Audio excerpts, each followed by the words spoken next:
Assalamualaikum warahmatullahi wabarakatuh. Alhamdulillahi rabbil alamin. Hamdal hamidin, hamdal mustaghfirin. Hamdan yuafi ni'amahu yukafi'u mazidah. Asyhadu an la ilaha illallah. Asyhadu anna Muhammadan abduhu rasuluh. Allahumma salli wa sallim wa barik ala sayyidina Muhammad wa ala alihi wa ashabihi wa libaitihi wa zurriyatihi ajma'in wa ba'd. Bapak, saudara, ikhwan, akhwat fillah, jemaah subuh yang diberkahi Allah Subhanahu wa taala. Sekarang saya membawa kitab judulnya Haqa'iq Anit Tasawuf. Haqa'iq berarti jamak dari hakikat. Hakikat-hakikat yang benar mengenai tasawuf. Kenapa beliau nulis kitab seperti ini? Karena beliau melihat ada yang bercerita tentang tasawuf, ada yang membawa simbol tasawuf tapi tidak sesuai dengan hakikat tasawuf itu. Ada yang menceramahkan tentang tasawuf tapi itu bukan tasawuf.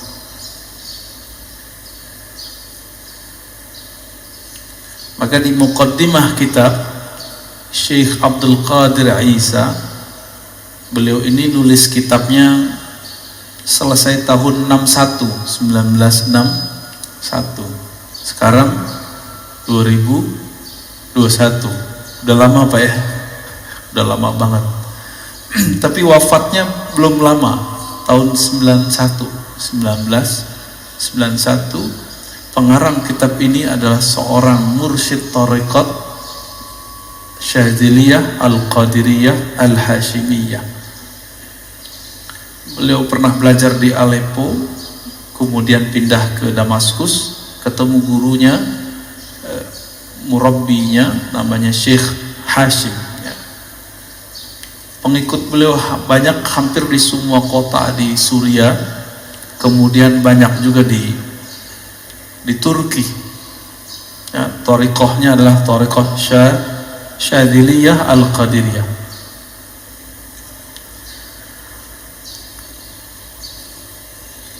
Beliau memulai kitab ini dengan mengatakan bahwa falaqad muniyal Islam. Jadi ketika Islam itu mulai muncul, maka selalu ada musuhnya. Hawalu tahdima arkani, yang berusaha untuk menghancurkan pilar-pilar agama Islam. Maka apa yang terjadi di zaman kita, wa nahdul yawm, di zaman kita ini muncul ilhadiyah, ateis, agnostik, ya, ibahiyah, kelompok yang dia membawa nama tasawuf lalu menghalalkan yang diharamkan Allah, ya. Taridu ilaina minasyarq wal gharb, baik dari timur ataupun dari barat, ya. Karena ini kemudian mengganggu dan meracuni bagi beliau yang disebut oleh para pemuda, maka beliau nulis kitab ini untuk menjawab tentang persoalan tasawuf. Dulu ada seorang penulis barat namanya Nicholson. Nicholson ini dari Inggris. Dia mengatakan tasawuf itu bersumber dari ajaran Kristiani, ajaran cinta kasih. Itu dibantah. Belum lagi nanti kelompok Salafi menganggap tasawuf itu dari Buddha, bahkan dianggap dari Yahudi, dianggap dari kebatinan. Nggak puas, sebutlah zindik. Maka sayang sekali kita mendengar banyak musuh-musuh tasawuf kemudian mengatakan at-tasawuf zindik, ya, tasawuf itu kezindikan, zandaqah. Sekarang kita coba lihat pakar tasawuf itu ngomong tasawuf. Saya nggak ahli tasawuf, tapi saya baca kitab tasawuf, ya. Nah, kita coba lihat praktisinya Syekh Abdul Qadir Isa, mursyid Thariqat Syadziliyah, dan dia ahlus sunnah, bukan syiah. Yang paling lucu, beberapa tahun lalu ada satu lembaga dakwah di Indonesia nyebar tulisan mengenai syiah, isinya tasawuf, isinya tarekat. Berarti si lembaga ini dan si penulis di situ tidak mengerti beda syiah dengan tasawuf. Betul, di syiah itu ada ajaran mirip tasawuf namanya irfani, tapi di tasawuf juga ada irfani. Dari itu dua irfani ini ada beberapa kemiripan tapi banyak perbedaannya. Banyak perbedaannya. Tasawuf itu tidak teoritis mutlak, sedangkan irfani syiah itu banyak falsafahnya, filsafat ketuhanannya. Sekarang kita coba lihat apakah tasawuf menurut si praktisi tasawuf itu, Syekh Abdul Qadir Isa. Setahu saya kitab ini sudah diterjemah, silakan dicari ya, Hakikat Tasawuf, biar nanti nyambung kita kalau membahasnya. Ta'rifut tasawuf, definisi tasawuf. Qala al-Qadi Syekhul Islam Zakaria Al-Ansari. Jadi beliau mengatakan definisi tasawuf itu kita ambil dulu dari Syekhul Islam Zakaria Al-Ansari.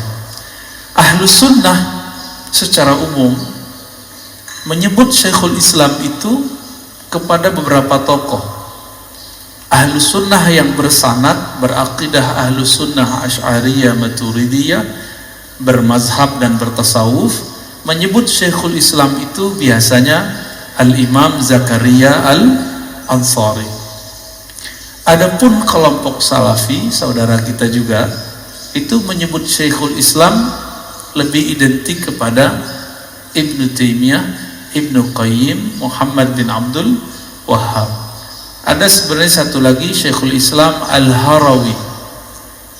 Di luar itu seakan-akan bukan Syekhul Islam, begitu ya. Tapi sebenarnya banyak, Syekhul Islam itu banyak.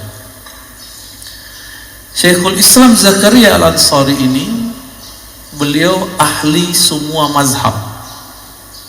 Mazhab Hanafi boleh, Syafi'i oke, Maliki bagus, Hanbali bisa. Beliau menguasai semua qiraat. Qiraat itu yang mutawatir 7. Ada yang membahasnya jadi 10, ada yang jadi 14, ada yang jadi sekian. Dan beliau punya semua sanadnya. Maka tidak ada di dunia ini yang mempunyai sanad Quran, qiraat, kecuali melalui Zakaria Al-Ansari, kecuali beberapa sanad. Hampir semua.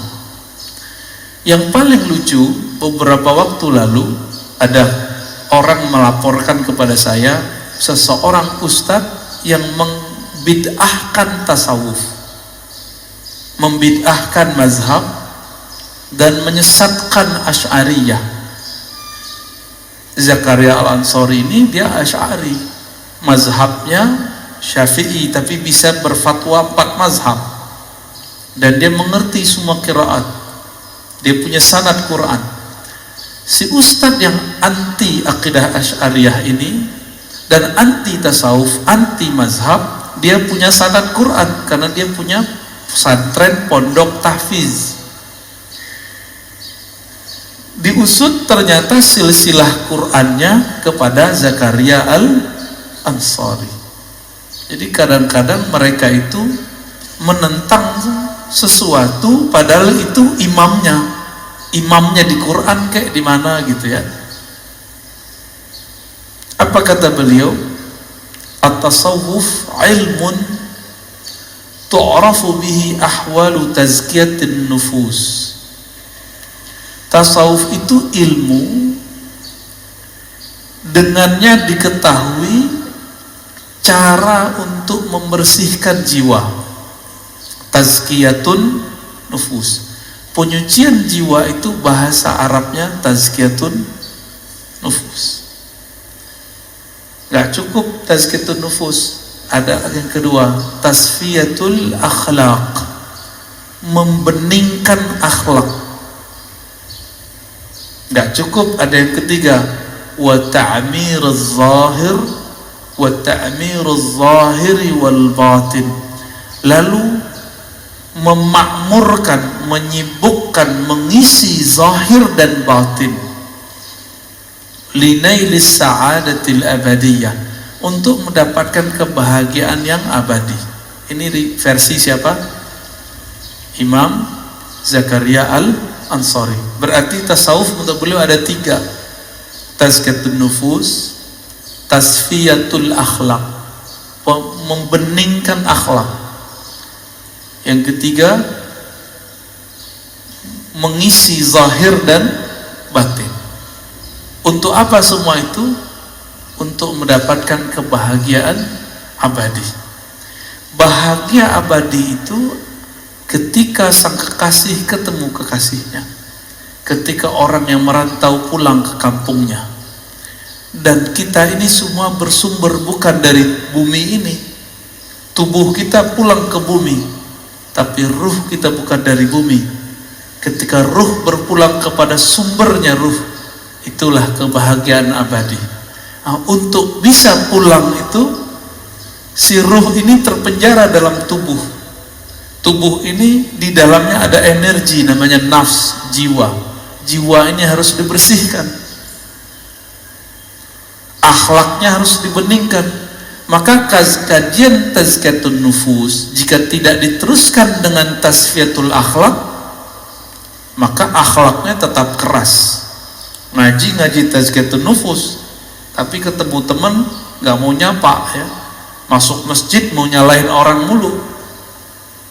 Karena tazkiyatun nufus ini juga berarti membersihkan diri, juga berarti sok suci. Ini yang mana diartikan? Ada ayat fala tuzakku anfusakum, jangan kamu sok suci, itu ada ayatnya.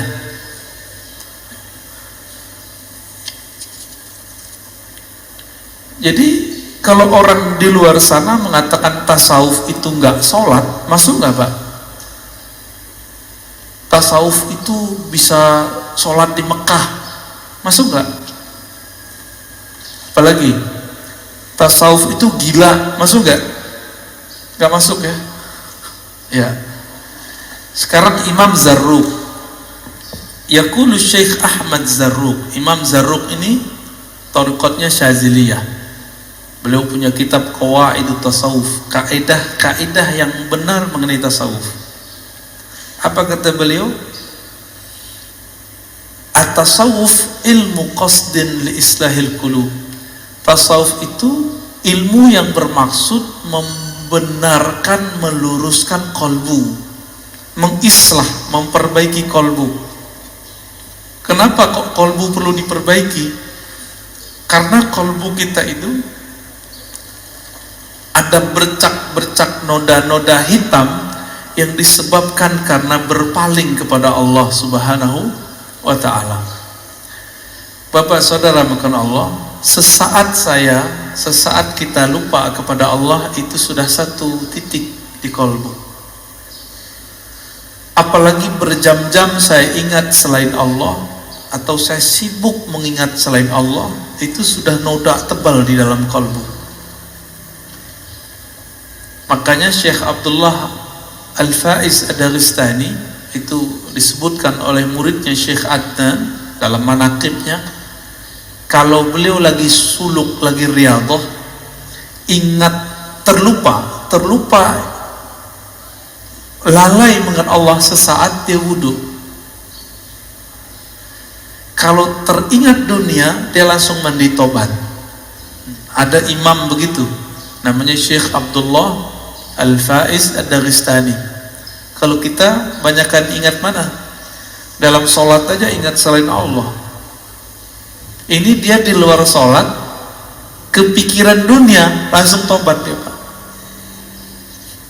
Beda sama kita ya. Jadi tasawuf itu ilmu, objeknya kolbu, islahil qulub, membersihkan, memperbaiki kolbu. wa ifraduha lillahi ta'ala, dan mentauhidkannya kepada Allah Ta'ala amma siwah. Berarti tasawuf itu tidak mengajarkan kesyirikan, bukan kuburiyun dalam artian menyembah kubur. Ini ada kuburiyun di depan saya nih. Sekarang itu sufi dituduh oleh mereka yang tidak mengerti sebagai kuburiyun. Bahkan Soleh Fauzan dalam kitab Tauhid dan beberapa kitab-kitab syarah Tauhidnya itu menyebut sufi-sufi yang berziarah kubur, bertawassul di sana, bertabarruk dengan ubadul kubur, penyembah kubur. Ini su'zon, kezoliman yang luar biasa dalam kitab-kitab agama, dan sayangnya itu diajarkan di pesantren-pesantren modern.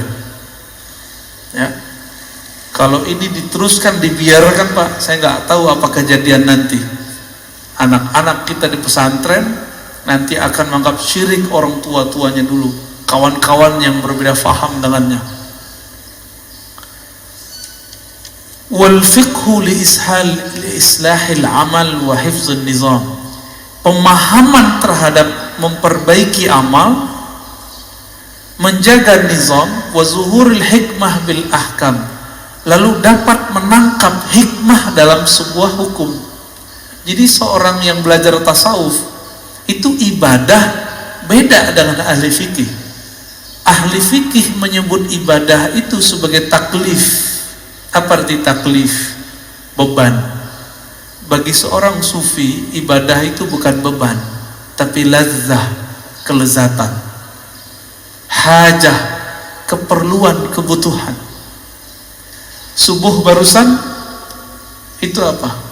Itu kebutuhan kita, kebutuhan jiwa kita, atau hanya sebatas membayar hutang? Beban yang mana Pak kira-kira? Silakan dirasakan sendiri ya. Kenapa subuh lagi seger-seger sholat 2 rakaat, giliran siang sore udah capek-capek 4 rakaat? Kalau kita menganggap itu sebagai beban seperti paradigma ahli fikih, ya bayar utang aja Pak. Nah, ini perbedaan, sedikit perbedaannya.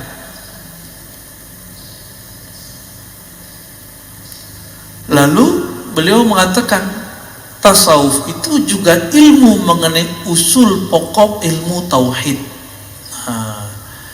Makanya beberapa kitab tasawuf yang level tinggi itu pembahasannya tentang wujud Allah, seperti kitab At-Tuffah Al-Mursalah.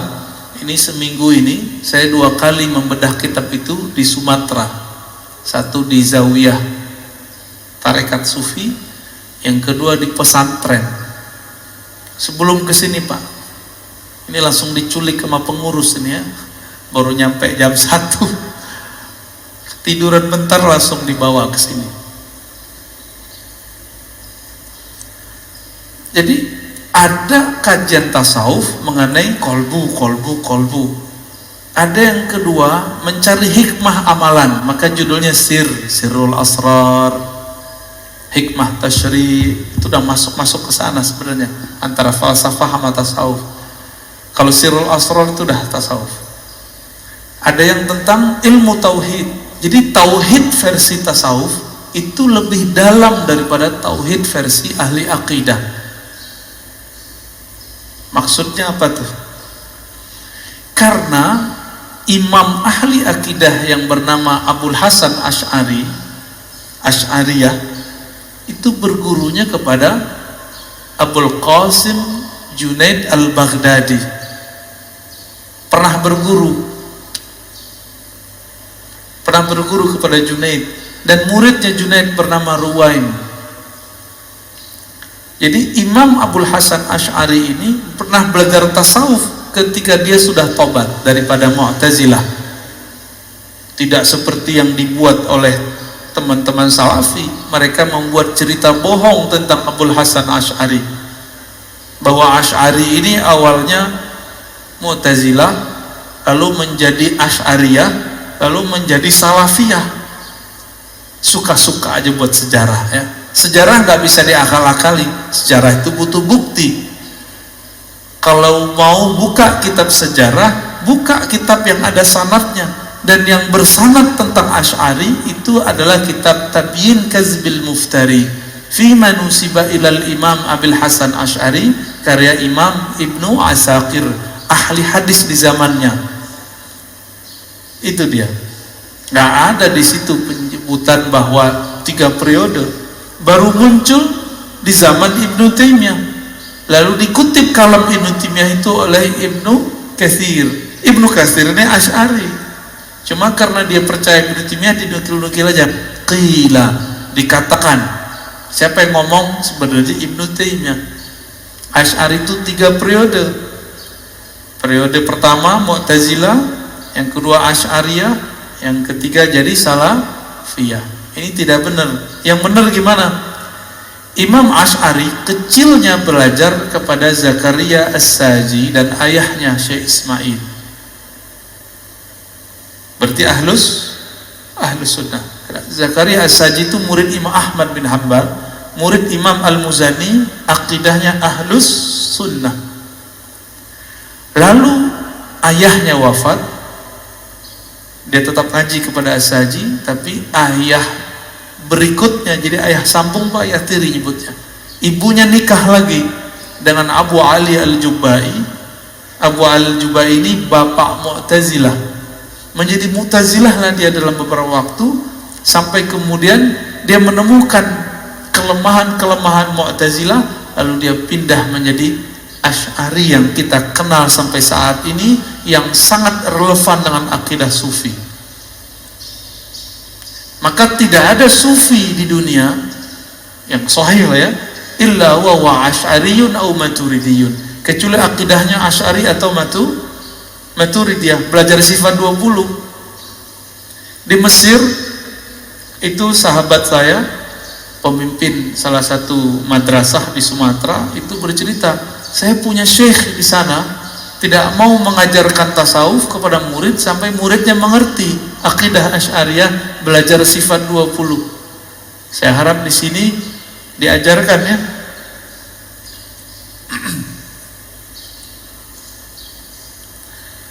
Ilmu tauhid itu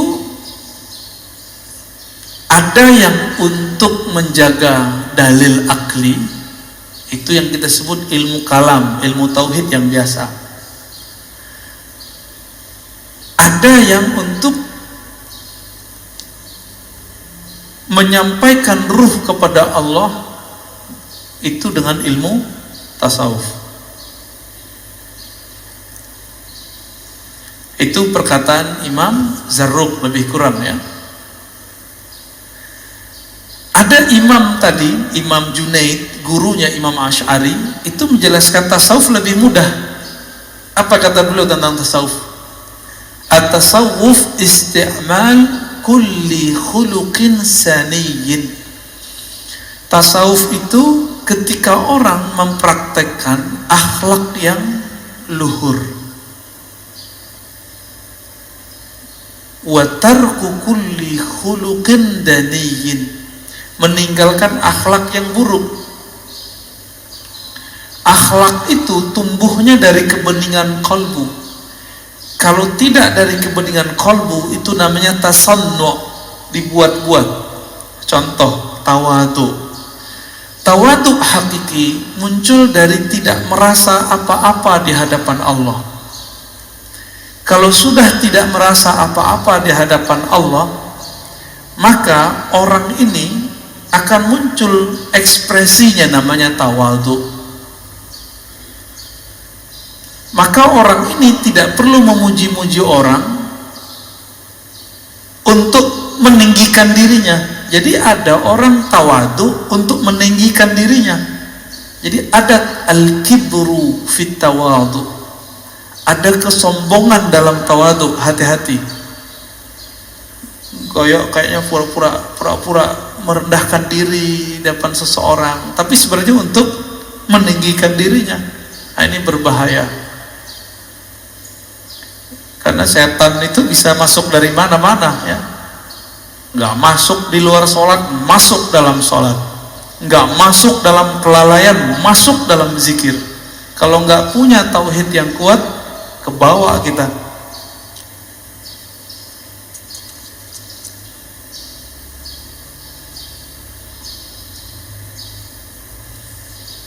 Imam Junaid tadi itu wafatnya tahun 297, maka sangat mungkin, sangat besar kemungkinan beliau menjadi guru Imam Asy'ari ya.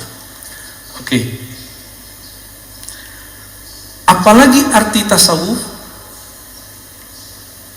Imam Abul Hasan Asy-Syadzili mengatakan at-tasawuf tadribun nafs 'alal ubudiyah, melatih jiwa kita ini. Kalau nggak dilatih, ini bisa lebih parah daripada si guguk, Pak. Orang Jawa, orang Banten, orang Betawi nggak biasa melihat anjing buru.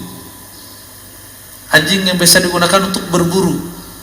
Anjing berburu itu patuh-patuh, apalagi anjing yang dipakai oleh polisi, pelacak, itu patuh-patuh. Kok bisa anjing, si kalbun, si guguk itu kok bisa dia patuh? Padahal dia si anjing, karena dia ditadrib. Disebut di Quran mu'allamah, anjing yang terpelajar. Kalau diterjemahin gitu ya. Jadi anjing saja bisa dilatih, apalagi nafs kita. Anjing tuh nggak ada akalnya, nafs kita ada akalnya. Maka melatih nafs seharusnya lebih mudah daripada melatih si kalbun ya, si anjing itu atau si guguk itu. Imam Abul Hasan Syadzili menegaskan tasawuf itu bukan kamu jadi sakti, bukan kamu jadi tiba-tiba sholat di Mekah gitu, bukan. Tasawuf itu melatih jiwamu untuk berubudiyah kepada Allah. Ubudiyah itu bukan ritual fisik. Ubudiyah itu penghambaan dari dalam diri. Hamba itu patuh nggak pada tuannya? Nah itu dia, tadribun nafs alal ubudiyah, melatih supaya rasa kehambaan muncul, maka dia patuh kepada Allah Subhanahu wa ta'ala. Waradduha li ahkamir rububiyah, lalu memulangkannya, mengembalikannya kepada hukum rububiyah. Rububiyah dalam ilmu tasawuf bukan rububiyah dalam tasawuf, dalam akidah salafi. Dalam akidah salafi, rububiyah itu meyakini Allah pencipta, udah gitu doang. Sedangkan rububiyah di sini hubungan Allah dengan hamba. Hubungan Allah dengan hamba disebut dengan rububiyah. Nah, ini beberapa macam definisi ya. Ada imam ahli tafsir namanya Ibnu Ajibah, ahli tasawuf juga, mursyid juga. Apa kata dia? Tasawuf itu nggak aneh-aneh. Tasawuf itu ilmun yu'rafu bihi kaifiyatus suluk, ilmu mengetahui tata cara suluk. Apa arti suluk? Kalau di Sumatera, suluk itu berkhalwat, beriktikaf di masjid 10 hari, 30 hari, 5 hari, 7 hari. Itu disebut dengan suluk. Kalau Bapak ke Sumatera ya, mulai dari Aceh sampai ke Lampung, setahu saya begitu. Maka bulan Ramadan kemarin, walaupun corona, itu masih banyak yang suluk. Saya habis berziarah kepada seorang syekh namanya Syekh Abdurrahman di Pasaman, Kinali. Syekh Abdurrahman ini udah wafat, diteruskan anaknya Syekh Muda Abdul Manaf. Tapi udah tua Pak ya, gelarnya Syekh Muda. Karena dapat gelar sebagai mursyid umurnya baru 21. Itu artinya apa? Orang jadi praktisi sufi, pemimpin tarekat gak mesti tua, bisa dia masih muda. Sekarang umur 70-an, berarti sudah 50 tahun dia memimpin tarekat. Di tempatnya pelosok. Kita ke sana, saya sampai jam 4:30, Kita baru sampai di kotanya, terus jalannya sangat menantang sekali lah, sangat terpencil. Jadi kayaknya corona nggak nyampe sono lah kan? Pemerintah larang orang beriktikaf, tempatnya gede, tapi masyarakat animonya untuk melatih jiwa, mengalahkan takut mereka terhadap corona, tetap ada yang beriktikaf 150-an sampai 200, dan itu normal. Sedangkan di kota-kota besar nggak boleh lebih dari 15 orang, di situ 200-an orang ya. Itu suluk. Tapi setiap ahli zikir ada suluknya. Kalau yang tadi itu Thariqat Naqsyabandiyah, ada khalwatnya 40 hari, 10 hari. Kalau Syaziliyah beda lagi, Khalwatiyah beda lagi ya. Thariqat itu banyak, sangat-sangat banyak. Jangan asal-asal ikut. Kalau thariqatnya Abah Anom misalnya, ba'da sholat zikir la ilaha illallah 165 kali. Nah, ini sebagai contoh. Apa thariqahnya? Qadiriyah wan Naqsyabandiyah. Kalau thariqah Syaziliyah, caranya zikir pagi sore. Zikir pagi sore, pagi sore, pagi sore. Makanya turun ke Hasan Al-Banna dalam pergerakan-pergerakan kampus itu mahasiswa ada zikir maksurat. Cuma sayang zikir maksuratnya nggak bersanad karena bertarekat sendiri-sendiri ya. Nyampe di kalangan Ba'lawi, Thariqah Ba'lawiyah itu baca rotib, rotibul Haddad, rotibul Attas, itu suluknya ya. Macam-macam suluknya. Kaifiyatus suluk ila hadrati malikil muluk. Ilmu tasawuf itu ilmu tentang suluk. Lalu apa arti suluk? Suluk itu menempuh jalan ila hadrati malikil muluk, untuk sampai menghadirkan dalam diri raja di raja alam semesta, Allah Subhanahu wa ta'ala. Allah itu jauh atau dekat, Pak? Allah jauh apa dekat? Dekat. Tapi terasa nggak? Belum ya? Barusan sholat berasa nggak? Kan enggak. Cara untuk merasakannya itu namanya tasawuf. Sederhana nggak? Sangat sederhana. Jadi beda imam, beda pendekatan tentang tasawuf. Jadi ini saya lebih suka dengan definisi ini. Dia mulai dulu jalan menuju Allah. Yang kedua baru pakai kalam yang pertama, Imam Zakaria Al-Ansari. Yang kedua tasfiyatul bawatin minar radha'il, membersihkan diri kita yang terdalam dari radha'il, dari kotoran-kotoran diri. Bapak ibu ini berani nggak masuk masjid kalau lagi junub? Berani nggak? Hah? Nggak berani ya? Saya juga nggak berani, Pak. Dilarang nggak junub masuk masjid? Dilarang. Dalam ilmu qalbu, ilmu rohani, orang yang junub secara rohani adalah orang yang melupakan Allah Subhanahu wa ta'ala. Junub itu juga bisa berarti jauh. Orang yang jauh dari Allah Subhanahu wa ta'ala. Walaupun tubuh sudah bersih, kalau qalbu belum dibersihkan, tubuh baru nyaman di masjid fisik, tapi qalbu belum nyaman memasuki hadrah rohani. Itulah yang disebut oleh para ulama kita, bukan hadis. Jangan salah, ini kadang-kadang ahli tasawuf nih doyan hadis palsu. Jangan sampai ahli hadis dulu mereka mengerti hadis sahih dan tidak sahih. Apa itu? Qalbul mu'min baitullah. Qalbunya orang beriman itu baitullah, tempat mengingat Allah.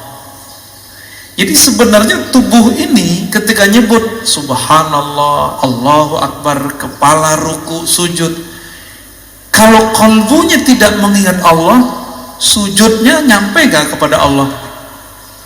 Enggak nyampe.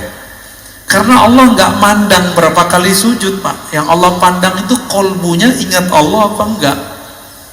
Yanzuru ila qulubikum, yang Allah pandang itu disorot terus, itu kolbu, disorot terus. Kolbu ini ketika sujud apa yang dia ingat? Kolbu ini ketika ruku apa yang dia ingat? Merasa dirinya sholatnya paling mendekati sunnah, yang lain enggak. Berarti dia nggak ingat Allah. Nah, ini itu maksud beliau. Dibersihkan dulu baru dipakaikan. Nah, ini gelas kotor misalnya, terus kita mau buat teh, dibersihin dulu atau langsung dipakai gelasnya? Gimana yang benar? Dibersihin dulu, namanya tasfiyah. Habis itu baru dimasukin air. Inilah cara yang benar. Berarti di luar itu tidak tepat. Nah, kebanyakan kita konsep berpikirnya belum dibenerin, isi kolbunya belum dibenerin, langsung diajak dakwah, langsung diajak berharokah, pergerakan, langsung diajak berzikir, langsung diajak mujahadah. Apa yang terjadi? Kekacauan dalam dunia hijrah. Jadi kenapa nih banyak yang mengeluhkan orang tua, anak saya hijrah Ustadz tapi kok jadi kasar, anak saya hijrah Ustadz tapi sekarang kok suka bentak-bentak orang, anak saya hijrah Ustadz tapi suka nyala-nyalain orang. Kenapa? Karena di dalamnya belum dibersihin. Nggak salah hijrahnya, salah gurunya, dia salah dapat guru. Jadi hijrah ini sangat berkaitan dengan guru. Benarlah dari dulu imam kita mengatakan, fanzuru amman ta'khuzuna dinakum. Perhatikan guru kamu siapa. Gurunya suka nyalak, ya dia nyalak. Gurunya suka nyalain orang, dia nyalain orang. Tapi gurunya ahli kolbu, dia akan ikut membeningkan kolbunya, membersihkan kolbunya. Jadi sebelum dipakai, bersihin dulu baru nah itulah namanya proses suluk taubah. Tobat dulu. Proses pertobatan itu lumayan panjang, Pak. Tobatnya orang awam beda sama tobat versi sufi. Imam Sya'rani secara fisik nggak pernah dosa, nggak nakal, nggak minum khamar, nggak merendahkan orang dengan kata-kata, tapi di hatinya belum tahu. Berguru kepada banyak orang, setiap berguru dia merasa dirinya alim, lalu dia punya nulis buku, bukunya itu membuat dia merasa dirinya sesuatu. Ini mohon maaf nih, sekarang ini banyak motivator, trainer untuk melatih orang menulis buku bukan karena ingin menjadi hamba Allah, tapi ingin dapat rate, ingin nunjukin kita punya brand, ingin nunjukin bahwa kita ini bisa nulis, apalagi ada untung-untungan bisnisnya, selalu begitu. Tetapi Imam Sya'rani melewati masa itu. Dia juga sama, ingin punya brand, ingin kaya dengan tulisannya, ingin dibaca bukunya oleh banyak orang.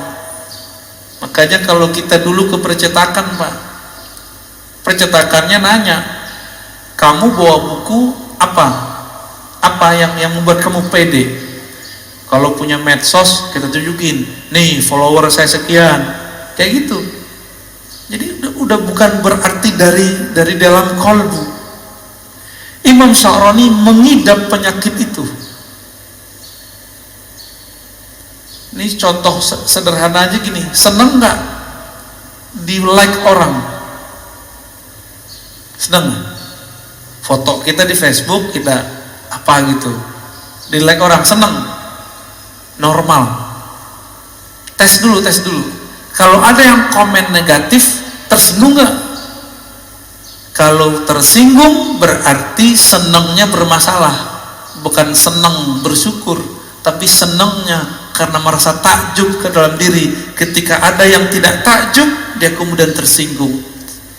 Jadi senang orang muji kita itu manusiawi, tapi ketika kita tersinggung ada yang menyinggung kita, disinilah sisi kerohaniannya diuji. Ya, jadi antum ini tidak masalah senang di like orang, tapi goyang nggak kalau dikritik orang? Emosi nggak ketika dikritik orang? Kalau iya, berarti di dalam diri kita ada bara yang belum kita padamkan. Itu harus dipadamin dulu Pak, harus disiram dulu dengan air taubat. Kalau sudah dibenerin, baru tahliyatuha bi anwa'il fadail. Nah, Imam Sya'rani, masalah dia nggak banyak, dia bukan orang yang jahat. Masalah dia adalah karyanya sendiri. Karyanya dia sudah menjadi berhala. Mohon maaf nih ya, di zaman sekarang buku dibuat hak ciptanya nggak? Bener, secara undang-undang sih oke-oke aja. Kalau ada orang ngambil buku kita, membajak buku kita, kita marah nggak? Oh, marah-marah orang sekarang. Antum bisa bayangkan Imam Bukhari Muslim tidak pernah dapat royalti dari buku yang dia tulis, padahal Sahih Bukhari dan Muslim itu yang terbanyak dicetak setelah mushaf Quran. Malu nggak kepada Imam Bukhari Muslim? Saya malu Pak ya. Maka kalau nulis buku, paling-paling kalau kerja sama penerbit, saya minta 3 tahun atau 5 tahun, habis itu tolong diwakafkan. Malu kita ya. Imam Bukhari nggak pernah dapat royalti, tapi dia sudah enak sekarang di sana.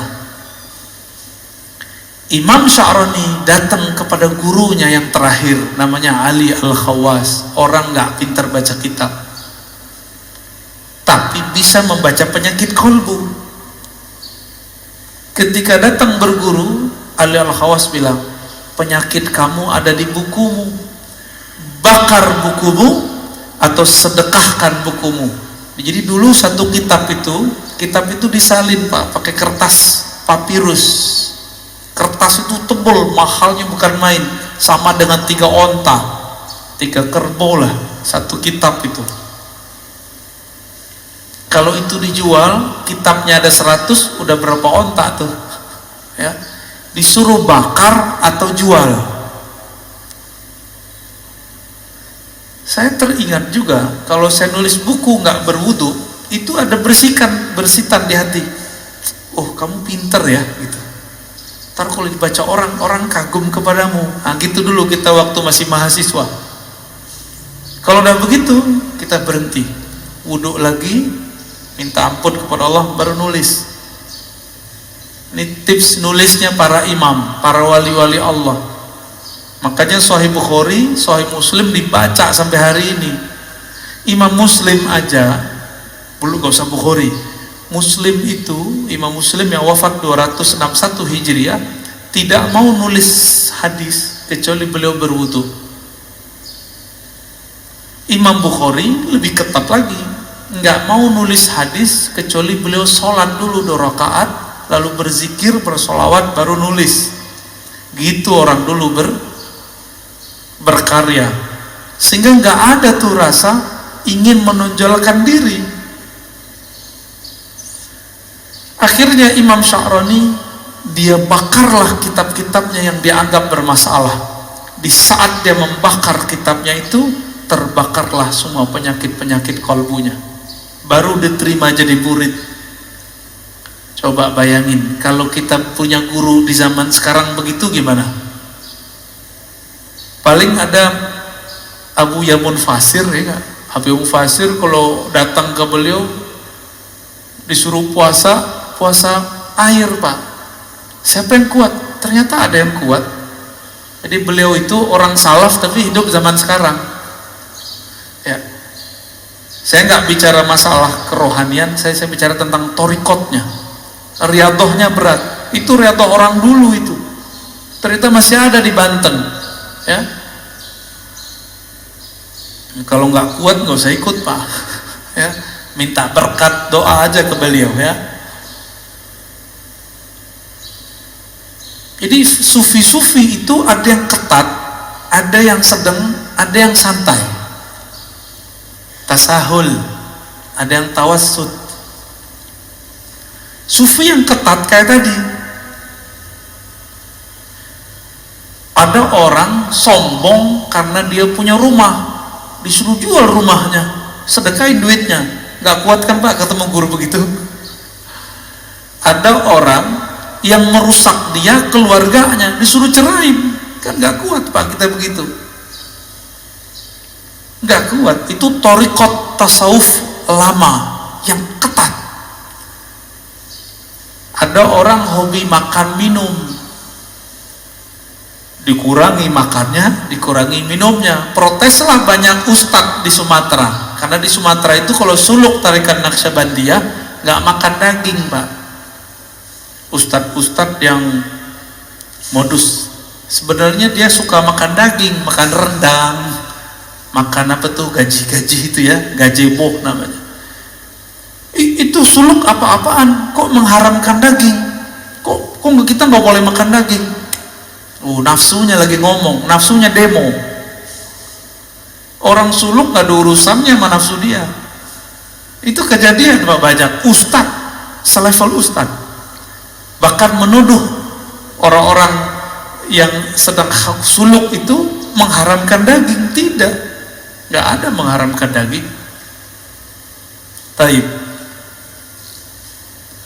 Ada yang sedang ini melihat kondisi si murid, menyesuaikan kurikulumnya, nyesuaiin si murid, tapi batinnya tetap harus kuat. Kalau tasawuf santai, tasawuf underground kan sekarang ada ya, ada tuh ustadznya juga muda juga tuh, beliau berdakwah di kalangan anak jalanan yang gak kepikiran sama kita dia buat. Sebenarnya jemaah tabligh itu bagian dari tasawuf menurut saya ya, cuma mungkin tasawufnya sudah ala Syekh Zakaria Al-Kandahlawi, campuran antara tarekat, ahli hadis sama tradisi India ya. Itu tasawuf juga. Lalu beliau kasih rumus Ibnu Ajibah, tasawuf itu awaluhu ilmun, awalnya ilmu, tengahnya amal, akhirnya mauhibah, pemberian hadiah dari Allah Subhanahu wa ta'ala. Jadi berilmu dulu, lalu beramal, baru dapat laduni dari Allah. Jangan langsung laduni ya. Tapi ilmu kan beragam, ada ilmu tentang riyadhah, latihan, mujahadah, ada ilmu yang lebih tinggi, ilmu ma'rifatullah. Ini ilmu juga, nanti amalnya juga mirip-mirip tapi hasilnya beda. Ilmu ma'rifat membuat seorang murid menjadi wali Allah, sedangkan ilmu riyadhah paling tinggi menjadi mursyid. Mursyid itu ada yang wali, ada yang tidak wali ya, mirip-mirip kayak psikolog, cuma agamis. Kalau mursyid itu mirip sama psikolog, bisa menerapi kolbu. Kalau wali belum tentu. Wali ini ada yang bersembunyi dengan penampilannya yang biasa-biasa aja. Dan saya sudah sering mengatakan walinya sufi itu soleh-soleh Pak, pakai serban, mungkin pakai kopiah, penampilannya soleh lah, itu wali sufi. Ada wali namanya wali majzub, kayak Wan Sekhan. Jadi Wan Sekhan itu bukan sufi, jangan disebut beliau sufi, enggak, dia enggak sufi. Maka tidak ada tarekat sufi yang membuat orang seperti Wan Sekhan. Itu namanya wali majzub, wali yang kalbunya, ruhnya ditarik oleh Allah Subhanahu wa ta'ala dari cinta dunia menjadi hanya cinta kepada Allah. Maka orang cinta kan kasmaran, orang kasmaran ya seperti orang gila, tapi bukan gila. Yang faham gak akan nyebut dulu pikiran. Dan harus diluruskan, Wan Sekhan bukan sufi, bukan wali sufi, tapi dia wali majzub. Jadi kalau ada orang menuduh ini wali sufi ini gila, dia nggak ngerti sufi itu apa. Wali sufi itu kayak Abah Anom, Tajul Arifin ya. Kayak Abah Sekumpul, kayak Mbah Asrari dan ayahnya Mbah Ishaq. Mbah siapa lagi nih? Mbah Ahmad Sukanta di Banten. Nah, itu wali sufi namanya. Syekh Nawawi Al-Bantani itu wali sufi, rapih, nggak abrakan. Kalau wali majzub ya abrakan Pak, dan itu bukan sufi, tidak bisa ngangkat murid, cuma bisa ada orang khidmah kepada dia, dia dapat berkah, tapi itu bukan kurikulum tasawuf. Buka kitab ini nggak ketemu namanya wali majzub bisa dijadiin guru, nggak ada. Jadi seperti Wan Sehon itu tidaklah dapat bisa dijadikan mursyid. Beliau asik dengan mahabbahnya, nggak bisa. Gimana orang mau berguru kepadanya? Jadi itu bukan wali apa sufi, tapi wali apa? Wali majzub. Terus yang ketiga ada wali yang menyembunyikan ma'rifatullah dalam dirinya dengan cara melakukan, menzahirkan hal-hal yang membuat orang mencelaknya, disebut wali malamatiyah. Ini tersebut dalam kitab Imam Ahlus Sunnah Al-Imam Suhrawardi, kitabnya Awariful Ma'arif, murid dari Syekh Abdul Qadir Al-Jilani yang disepakati ketasawufannya, kesufiannya. Malamatiyah ini kalau dia ketemu dengan orang yang satu channel dengannya, baru dia tunjukkan baju kewaliannya. Tapi kalau di depan orang-orang biasa kayak kita-kita ini, dia tunjukin yang aneh-aneh Pak, yang kira-kira kita nggak akan mengira kalau dia menyimpan ma'rifatullah di kolbunya. Masa si wali begini gitu, masa si wali pakai celana pendek misalnya gitu Pak. Itulah kalam Ibnu Athaillah Sakandari dalam kitab Ibnu Athaillah, subhana man satara sirral khususiyah bizuhuri al-bashariyah. Sungguh hebat Allah, Allah sembunyikan agen-agen ma'rifatnya dalam rupa sisi manusiawi. Kadang dagang kelontong, mungkin dia seorang sopir angkot, sopir Grab, siapa tahu, wallahu alam. Bukan berpenampilan kayak kiai, kayak ustaz. Jadi kalau wali sufi mirip sama kiai, kalau majzub ya suka-suka dia abrakan. Wali malamatiyah seperti kisah Nabi Musa dan Nabi Khidir. Nabi Khidir menunjukkan maksiat Pak di depan Nabi Musa, benar nggak? Maka antum nggak akan kuat ketemu wali malamatiyah, bisa kafir, mending nggak ketemu. Masalahnya di akhir zaman begini, wali-wali ini kan susah diketahui, dan besar kemungkinan wali al-ghaus di akhir zaman nanti malamatiyah. Nabi Musa aja gagal Pak, tapi dianggap berhasil dengan syafaat dari Allah. 3 kali dia ingkar, bener gak? Nabi Musa bisa ingkar, loh kita siapa? Kita bukan Nabi Musa. Kalau Allah tidak menakdirkan kita bisa terima, tidak membantu rohani kita, kita bisa nggak kenal-kenal tuh sama wali malamatiyah ini. Wali malamatiyah ini punya trauma dengan iblis. Iblis itu dulu namanya Azazil, bertambah ilmu ma'rifatullah karena dia beramal ribuan tahun, bertambah ujub. Dia merasa mendapatkan pengetahuan, bertambah ujubnya, bertambah sombongnya. Supaya tidak terjadi itu, supaya orang tidak mengkultuskan dia, wali malamatiyah ini menghancurkan karakter-karakter sisi kesolehannya, supaya orang nanti menghujatnya. Di saat ada orang menghujatnya, disitulah dia kemudian tidak ujub. Itu malamatiyah. Itu bukan sufi loh ya. Jadi yang sufi yang pertama aja. Kecuali si malamatiyah sudah diperbaiki oleh Allah lahirnya, baru dia nanti persis kayak sufi. Kapan itu kita nggak tahu ya. Dan di akhir kata Imam Zarruq, definisi sufi ini tasawuf itu banyak. Tablugh nahwal alfain, beda imam, beda pengalaman. Kira-kira ada sekitar 2000 definisi tasawuf. Namun semuanya berpulang kepada satu hal, as-sidqut tawajjuh ilallah, kesungguhan, kejujuran, kebenaran bertawajuh menghadapkan diri kepada Allah. Jadi itulah awal dari doa iftitah, wajjahtu wajahiyah. Itulah tasawuf. Supaya mencapai wajjahtu bisa jutaan cara. Itulah namanya tarekat sufi. Jadi tarekat sufi itu bagaimana koneksi si hamba saat mengatakan wajjahtu wajahiyah. Tadi waktu baca doa iftitah nyambung nggak kepada Allah? Enggak kan? Karena belum punya torikotnya, ya, belum punya sidqut tawajuh. Lisannya ngomong, kolbunya nggak ngikut. Yang disebut sidik, lisan mengatakan wajah tuh, kolbunya langsung berkiblat kepada Allah Subhanahu wa Ta'ala.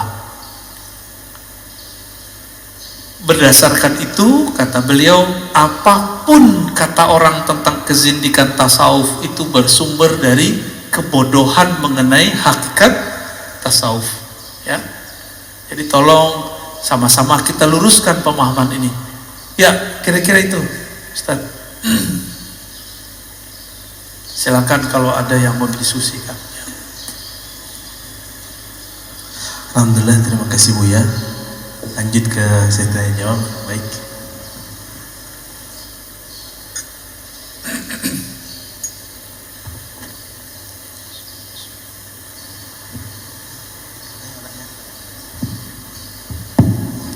Bismillahirrahmanirrahim. Assalamualaikum warahmatullahi wabarakatuh. Waalaikumsalam. Ini sangat menarik dan sangat menggetarkan hati. Saya mengenal beberapa sufi dan juga makomnya.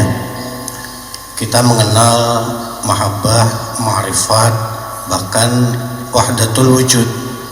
Atau kita mengenal Rabi'ah al-Adawiyah, kita mengenal Ibnu Arabi, kita mengenal Al-Hallaj, kita mengenal Syekh Siti Jenar. Yang dua terakhir ini sufi yang dihukum mati karena pendapatnya, yaitu anal haq pada Al-Hallaj atau pada Syekh Siti Jenar manunggaling kaula kalawan Gusti. Bagaimana menurut Syekh Abdul Qadir Isya terhadap paling tidak dua tokoh terakhir tadi yang juga dihukum oleh para ulama atau oleh para walinya menurut sejarahnya? Apakah memang termasuk kategori sufi yang masuk wali sufi tadi atau mungkin yang lainnya? Mohon penjelasannya. Kedua, saya punya pengalaman pribadi berkenalan dengan salah seorang yang mengaku dirinya salik, dan ini termasuk orang yang secara akademisi luar biasa, karena beliau ini secara akademisi mendapatkan gelar doktor dari dalam dan luar negeri. Pada perjalanan sufinya yang dia akui tadi, banyak hal yang menurut saya tadi agak bertentangan. Misalnya, dia mengatakan mursyidnya bisa sholat di Mekah. Kemudian ada juga yang menarik, beliau mengatakan bahwa setiap ayat Al-Quran memiliki hadam, yang kalau kita amalkan, maka hadam itu dalam ayat Al-Quran tersebut, yang mungkin dalam rangka riyadoh tadi akan menjadi tanda kutip pembantu kita. Banyak hal sebetulnya ini, makanya saya ingin tanyakan, termasuk ketika menyikapi penyakit. Padahal saya katakan tadi beliau adalah seorang akademisi yang harusnya bisa berpikir rasional, itu menganggap hampir semua penyakit itu penyakit non medis yang bisa disembuhkan dengan cara bertawasul atau bersolawat. Termasuk mungkin pernah ditanyakan solawat Jibril. yang kalau dia tidak mampu, karena jumlahnya yang sangat fantastis bersolawatnya, misalnya 15.000 atau 20.000 atau 30.000, maka kalau dia tidak mampu melakukannya sendiri, dia bisa melakukan kolaborasi dengan jin atau dengan disebutnya malak, yang kalau dia tidak mampu maka dia harus membayar sekian juta untuk meminta bantuan tadi yang saya sebutkan, jin atau malak tadi. Itu mohon penjelasannya Ustaz, seperti apa itu, dan seperti apa sebetulnya tingkatan dari murid, salik, mursyid sampai wali itu, untuk mengetahui mursyid yang sebenarnya itu seperti apa. Terima kasih Ustaz. Assalamualaikum warahmatullahi wabarakatuh. Ya, terima kasih Pak, itu info penting bagi saya, karena yang disebut oleh si doktor tadi tasawuf itu bukan tasawuf. Makanya Ibnu Ajibah, imam sufi mursyid tarekat Syaziliyah, memberi batasan. Tasawuf itu awalnya ilmu ma'rifat, bukan amal, bukan riyadhah. Yang tadi dimulai dari riyadhah. Riyadhah kebatinan berarti Pak.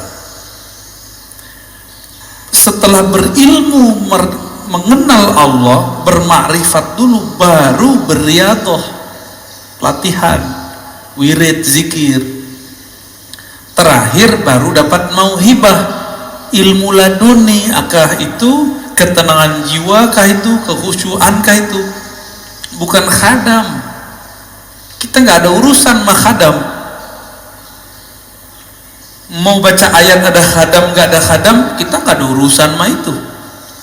Mau kita baca zikir nanti ada malaikat yang mengkhidmatkan dia, kita nggak ada urusan sama itu. Urusan kita hanya kepada Allah. Ini yang dikatakan oleh Imam Al-Junaid, tauhid itu, Junaid yang tadi sufi, ifradul qidam anil hadas, menanggalkan, memisahkan, mengesahkan Allah SWT dengan menanggalkan sisi-sisi selainnya yang baru. Jadi kalau masih tertarik sama kebatinan, khadam-khadam, lalu supaya sukses, bayar mahar, itu kebatinan itu Pak. Berbaju tasawuf, inilah yang dikatakan dengan mutasawwif, sufi palsu. Jadi sufi beda dengan mutasawwif. Itu sufi palsu. Ya. Adapun mengenai gurunya sholat di Mekah, kalau itu lain cerita. Masuknya kemana nih? Bab karomat atau bab khurafat, yang mana? Ada dua Pak. Kalau karomah, emang tiap hari karomah diberiin. Kalau khurafat, barangkali itu. Oh, syekh kita sholatnya di Mekah gitu, sholat Jumat di Mekah. Loh, kita lagi sholat Jumat, Mekah belum sholat Jumat Pak. Kita sholat jam berapa? Jam 12. Mekah jam berapa waktu itu? Baru jam 8. Bahlul namanya. Jadi hati-hati. Maka wajib belajar tauhid sebelum belajar tasawuf. Kalau enggak usah belajar tasawuf. Belajar tauhid aja. Belajar fikih aja Pak. Ya. Jadi daripada tersesat, nggak tahu nanti mana yang sohe nggak sohe, nggak usah belajar itu. Ya, jadi kok bisa dokter? Lah, dokter kan gelar akal, bukan gelar rohani. Dokter kan gelar dia nulis penelitiannya bagus, bukan berarti rohaninya bagus. Dulu salah satu dosen saya, namanya Prof. Bambang Pranowo, almarhum, orang Matla'il Anwar. Beliau mengisahkan pernah tersesat ikut Lia Edan. Hah? Apa yang terjadi Pak? Orang nanya, Prof, ente kan profesornya di luar negeri lagi, tamatan pesantren lagi, tauhidnya kuat, tapi kering, dia pengen cari sensasi rohani. Kok ikut Lia Edan? Jawaban dia apa? Gimana sih nggak mau ikut? Penasaran. Dia ngaku gurunya Jibril, pengen berguru sama murid Jibril, gitu. Setelah lama kebuka nggak bener. Nanti muncul ketemu lagi Pak, ada orang ngaku sufi tapi ngajarin reinkarnasi, titisan, itu bahlul semua, itu nggak bener, itu bukan sufi yang sahih, itu mutasawwif. Makanya nanti mereka fokusnya di riyadhah, ma'rifatnya nggak ada. Tasawuf dimulai dengan ma'rifat atau tauhid kepada Allah, kalau enggak batil ya. Kalau enggak ketemu, udah nggak usah, di sini aja lah ngajinya ya, nggak usah ikut yang aneh-aneh Pak. Nggak ada jalan instan. Quran aja turun 20-an tahun ya, apalagi yang kita zaman-zaman sekarang. Adapun mengenai Hallaj dan Syekh Siti Jenar, di sini ada pembahasannya Bapak, bacaannya udah banyak nih ya. Nanti ada pembahasan khusus Pak, insya Allah. Nanti saya bahas mengenai Wahdatul Wujud. Di sini sudah ada halaman 434. Beliau sengaja tidak masukkan nama Hallaj, tapi pembahasannya ada di sini. Karena orang Thariqat Syadziliyah ini menghindari sesuatu yang kelas. Jadi nama-nama seperti Hallaj gak ditonjolkan jelas-jelas. Ada, tapi tidak jelas. Insya Allah next time saya jelasin ya. Ustaz, yang berkaitan dengan tadi, untuk menyadarkannya, kalau Prof. Bambang Pramono kan sempat keluar ya, dari Lia Eden itu. Nah, saya juga sebetulnya secara personal ingin menyampaikan kepada teman saya tersebut, karena saya berkeyakinan bahwa secara logika ini bisa diajak bicara gitu, tapi pada faktanya susah sekali. Caranya seperti apa sih harusnya itu, Prof? Apa saya perlu temukan dengan Pak Kiai ini supaya? Gak usah Pak, gak usah. Tunggu dia menemukan sesuatu yang ganjil dari gurunya, nanti dia akan kelihatan galau. Di situ Bapak masuk. Ini jadi kita itu tidak akan pernah bisa merubah hati orang, nggak akan pernah. Allah Pak yang merubah hati orang. Kita itu cuma jadi asbab. Jadi nggak boleh bilang ente sesat tuh, nggak tertarik dia ngobrol sama Bapak. Nanti ngobrol aja Pak, santai terus. Orang berubah dengan ngobrol santai itu lebih baik daripada dia dikafir-kafirkan terus berubah, diancam-ancam berubah. Nanti ancamannya hilang, dia balik lagi, kambuh lagi. Tapi dengan ngobrol santai, ngobrol terbuka dari hati ke hati, jangan-jangan Bapak yang tarik ke bawah. Kuatan dia kan. Ya, ini satu hal Ustaz, dia itu selangkah lagi ke guru besar, hanya tinggal Skopus saja, tetapi dia harus menunggu mursyidnya itu saya juga bingung itu gimana caranya supaya dia yakin bahwa apa yang dia lakukan itu kurang benar lah istilahnya. Gini aja deh, ciri-ciri mursyid palsu mengajarkan murid istighal bi ghairillah, sibuk dengan selain Allah, cari khadam, baca ini biar dapat khadam, baca ini biar faedahnya ini. Itu bukan mursyid ilallah, tapi itu mursyid ila ghairillah. Itu nganterinnya bukan ke Allah, nganterinnya kepada kesaktian. Jadi Bapak kalau mau cari mursyid, guru itu cuma ngajarin mengenal Allah, lalu zikir untuk bisa sampai kepada Allah. Udah itu aja, nggak lebih dari itu ya. Sederhananya gitu Pak ya. Yuk Ustaz, udah? Belum? Ya, ini hari Minggu ya. Oke. Saya nggak mau debat, buat apa debat?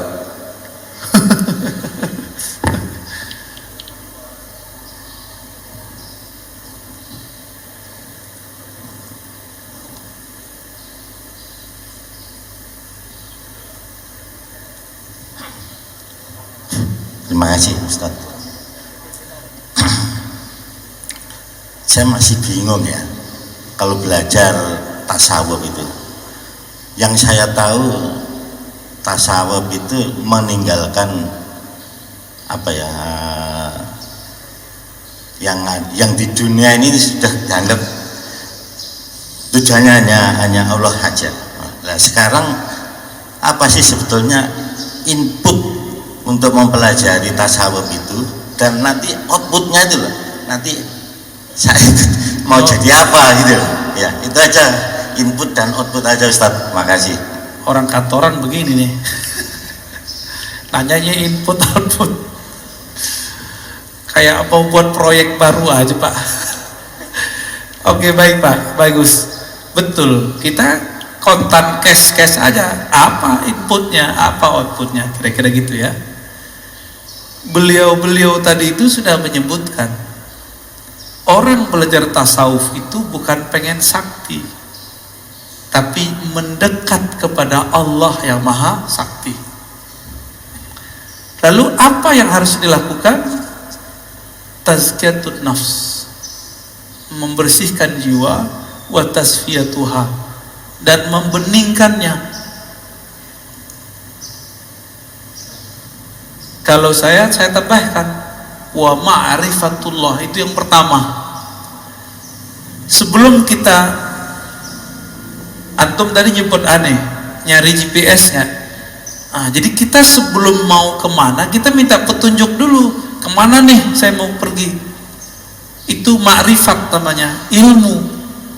Maka sebelum kita kemudian belajar tasawuf, pelajari dulu Pak, kerangka tasawuf itu dari ahlinya, jangan dari selain ahlinya. Pelajari, di situ nanti ketemu tujuannya apa yang dipelore. Itulah output input. Jadi semua definisi tadi Bapak nggak usah bingung, tinggal ambil aja satu ya. Kalau pengen cari sakti jangan ke sufi, cari dukun aja Pak ya. Perdukunan gitu bisa nangkep jin. Enggak, kita nggak cari itu. Untuk apa bisa nangkap jin, nundukkan khadam, tapi sholat gak khusyuk? Untuk apa? Ya kan? Jadi nanti salah satu yang Bapak peroleh itu sholat tuh lebih enak. Sholatnya pasti gak khusyuk tadi subuh kan? Saya jamin tuh kelihatan wajahnya kok. Itu kenapa? Karena bingung mau bertasawuf tuh gimana. Sedangkan pelajaran tentang ibadah selama ini itu kayaknya beban. Bacaan. Belajar tasawuf itu membebaskan diri dari beban. Itulah perkataan Imam Abul Hasan Syazili yang diabadikan dalam kitab ini, dalam kitab-kitab tasawuf. Syekhuka man la yut'ibuka, kitab Lataiful Minan Ibnu Athaillah. Guru hakikimu, guru tasawufmu itu bukan yang bikin kamu banyak wiridan, yut'ibuka, bikin kamu capek berwirid. Tapi guru hakikimu itu kalau dia ngasih wirid kamu nggak kecapean gitu. Sama-sama dikasih wirid nih, si A ngasih wirid, si B ngasih wirid, tapi giliran si B ngasih wirid nggak beban Pak. Itu gurunya tuh malah seneng, ada ketenangan, ada sensasi yang nikmat saat berzikir. Itulah mursyid kita, itulah sufi yang Bapak cari. Tapi kalau wirid ini, rotib ini, hizib ini bikin beban, tinggalin aja itu. Makanya guru-guru sufi yang hakiki tidak pernah ilmunya saklek. Zikir tuh nggak saklek. Ya nggak sanggup 1000 ya 500, nggak sanggup ya 40, yang nggak sanggup ya tasbih aja ente gitu. Jadi nggak ada paksaan. Tapi kalau tarekat sudah menjadi sebuah organisasi tertutup, mulai ada strata, mulai ada kemudian amalan. Kalau level ini amalannya ini. Emang bisa makom orang dilihat dari amalan? Gak bisa. Jadi tarekat kalau udah jadi organisasi, dia sudah keluar dari fitrah tasawuf. Nih hati-hati ya. Jadi tidak semua tarekat sufi itu menghantarkan kepada ilmu tasawuf. Nah ini pengalaman saya bertarekat Pak, karena saya juga belajar tarekat. Ketemunya di mana? Ketika dulu kita belajar satu kitab namanya Lataiful Minan karya Ibnu Athaillah, beliau nyindir kita, nyindir saya, nyindir pembaca. Kamu kok cari guru yang banyak wirid, cari guru yang bikin kamu doyan wirid. Beda loh Pak ya. Jadi guru kita itu yang bikin kita doyan wiridan, kayak nggak kecapean. Tapi kalau kemudian disuruh ini lagi, kalau nggak bisa bayar mahar. Ya Pak ya. Enak amat bisa kepada Allah pakai bayar-bayaran. Lain dengan Abu Bakar As-Siddiq. Abu Bakar As-Siddiq itu karena saking tasdiknya, apapun kebutuhan Nabi belum terbersit dalam pikiran Nabi, dia hantarin kebutuhan Nabi tanpa ada beban. Nabi kan nggak pernah juga ente Abu Bakar kasih semua harta ente buat saya, nggak ada. Abu Bakar memberikan hartanya kepada Rasulullah sukarela. Emang Nabi dibuat untuk diri sendiri? Kan enggak. Nabi dibagi-bagi lagi. Karena setiap hari itu banyak pengemis yang datang kepada Rasulullah, fuqara masakin yang minta kepada Rasulullah. Rasulullah itu baru beli baju, ada orang minta langsung kasih Pak. Coba Bapak belum beli BMW, saya minta, mau nggak? Ketawa dia langsung. Katanya tasawuf membuang sesuatu selain dunia, selain Allah, membuang dunia, nggak kuat Pak. Tasawuf bukan itu. Tasawuf bukan buang dunia. Tasawuf tetap di dunia, tapi dunia nggak tembus ke dalam kolbu. Itu baru tasawuf. Maka tasawuf sufi-sufi ini bisa ketemu di kalangan pejabat, perwira-perwira, pedagang-pedagang, ulama-ulama, ahli ibadah, orang-orang yang kita kira-kira ternyata mereka punya channel yang sama dengan kita. Nanti ketemu Pak. Orang kebatinan juga ketemu di macam-macam. Banyak sekarang pejabat cari backup yang kayak tadi itu Pak. Dia cari backup tuh. Sayang ini orang. Tapi disitulah Imam Sya'rani mengingatkan, ente hati-hati sama ahlul dunia. Pejabatkah, pedagangkah, pengusaha datang kepada ahlullah, sufi wali, ingin membackup dunianya. Mau 2024 nih, ya nggak? Bapak tahu nggak cerita dulu presiden-presiden sebelumnya? Itu mereka kalau mau kampanye ngundang semua ahli zikir dari berbagai daerah ke rumahnya, istananya dia, wiridan, backup langit istilahnya. Udah terpilih gimana? Tinggalin. Itu ahlu dunia begitu Pak. Tapi ada yang mau backup ya. Kita misalnya gini, ada dua pilihan nih. Kita tahu kalau ini yang jadi hancur Indonesia, maka seorang ahli sufi ini kadang sukarela mendoakan itu, gak perlu diundang. Dia mendoakan dari jauh. Ada yang begitu. Ya. Cukup Ustaz ya? Udah, masih ada lagi. Ya udah, silakan. Bismillahirrahmanirrahim. Assalamualaikum warahmatullahi wabarakatuh. Assalamualaikum. Pak Ustadz, terima kasih atas pencerahannya mengenai tasawuf ini yang terus terang saya pribadi amat sangat awam, sehingga ilmu mengenai tasawuf ini yang masuk berasa itu simpang siur, tidak hanya sepenggal-sepenggal gitu Pak Ustadz. Kami mohon pencerahan. Salah satu yang kami dengar itu adalah bahwasanya Imam Ghazali itu adalah ahli tasawuf. Buku-buku yang ditulis pada awal-awalnya adalah berisi sebagian besar atau adalah semuanya berisi mengenai tasawuf. Kemudian menjelang akhir hayatnya beliau, yang kami dengar itu merubah isi buku-bukunya itu, meninggalkan tasawuf, hanya ibadah. Apakah ini benar dan apakah ini menunjukkan bahwasanya tasawuf itu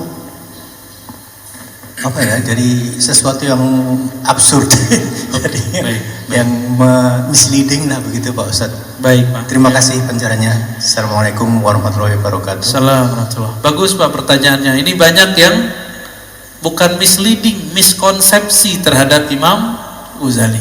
Ya. Imam Ghazali itu murid dari Imam Al-Juwaini. Al-Juwaini ini ahli mantik dan ahli usul fikih, ahli memproduksi hukum. Namanya Imam Al-Juwaini. Setelah dia mahir, Imam Ghazali ini menjadi guru besar. Dipindah dari Isfahan, pindah ke kota Baghdad. Baghdad itu kayak Jakarta aja Indonesia. Jadi bayangkan sekarang di Jakarta dia jadi guru besar. Terkenal seantero negeri. Buku-bukunya dibaca di semua distrik dan provinsi. Itu Imam Ghazali.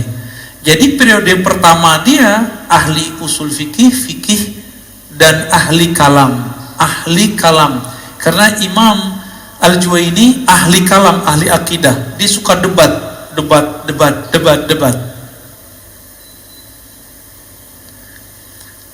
Setelah beliau lama menjadi guru besar, beliau juga ngaji tasawuf, tapi kajian kitab tasawuf baru teori, dengerin doang, belum pernah mempraktekkan tasawuf. Suatu saat beliau membahas beberapa hal yang sangat menyentuh kolbunya, tapi kolbunya nggak tersentuh. Ukuran orang awam bisa nangis, dia nggak nangis. Ukuran orang awam bisa bergetar jantungnya itu, kolbunya itu, hati nuraninya, ini enggak. Maka dia mulai galau. Guru besar, jadi jangan dikira udah doktor, profesor, kemudian selamat. Imam Ghazali lebih tinggi dari itu. Imam, gelarnya udah Hujjatul Islam, udah bisa buat produk hukum sendiri, ngelewatin profesor sekarang.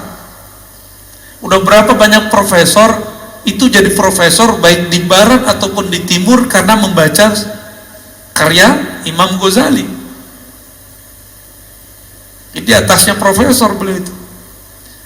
Maka ketika mengalami kegersangan, dia meninggalkan kampusnya Nizamiyah, di rumah aja 15 hari 15 malam, nggak bisa tidur, nggak bisa ngomong, tertekan. Dia mikir, saya udah seposisi begini kok kesepian.